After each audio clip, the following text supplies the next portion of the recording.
आपण शास्त्रीय मतरे देखिए अनेक नामकरण करा जाइछि किंतु ये एकादशी नाम रखा जाइछि पंक उझाल एकादशी। ये श्रीक्षेत्रवासी ताहा पालन करितांती से एकादशी को देवदेव महादेवंकर दर्शन रे आरंभ करितांती। आज्ञा पूर्ण रूप रे तंकर जो शिवलिंग रही लिंग लिंगर दर्शन एकादशी ठारू आरंभ करी जागर पर्यंत ही दर्शन प्राप्ति होता है।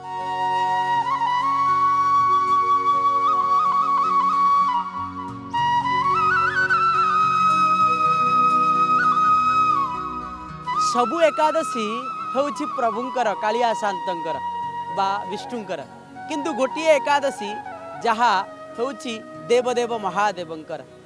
ये श्रीक्षेत्रवासी ताहा पालन करितांती से एकादशी को देवदेव महादेवंकर दर्शन रे आरंभ करितांती। आज्ञा से आउ को एकादशी नुआ से एकादशी होउछि पंक उद्धार एकादशी। सबु एकादशी रे देखिबे देवदेव महादेवंकर मध्य पूजा होता है किंतु ये एकादशी स्वतंत्रता रही।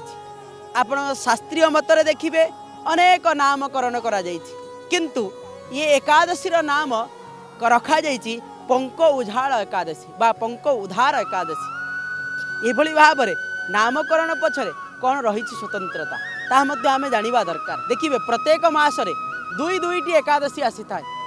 गोटे कृष्ण पक्षर एकादशी आ गोटे शुक्ल पक्षर एकादशी।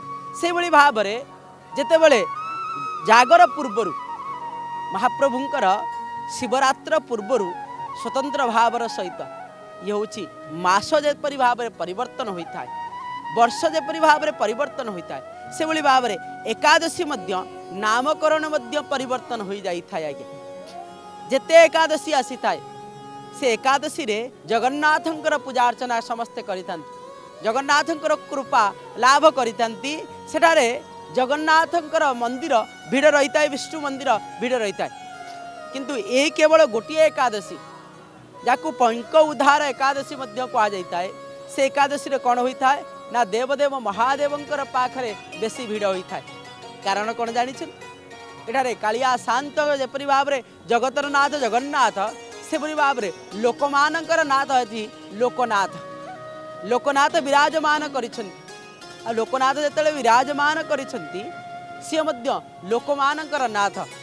तांको दर्शन केवल एकादशी ठारू जागर पर्यंत पूर्ण रूप रे तांकर जो शिवलिंग रही लिंग लिंगर दर्शन एकादशी ठारू आरंभ करी जागर पर्यंत ही दर्शन प्राप्ति होता है। जेतेबेले मध्य आपण आसीथिबे लिंगराज को जेपरी भाव में दर्शन करिथिबे से भली भाव में एठारे जेतेबेले आगमन करिथिबे ये क्षेत्र रे महाप्रभुंकर श्रीक्षेत्र रे अनन्य भावर सहित जे कि लोकनाथ विराजमान करिसेंती। लोकनाथ शिवजस्य तीर्थदस्य महोदधि विमला भैरवी जत्र जगन्नाथस्तु भैरव।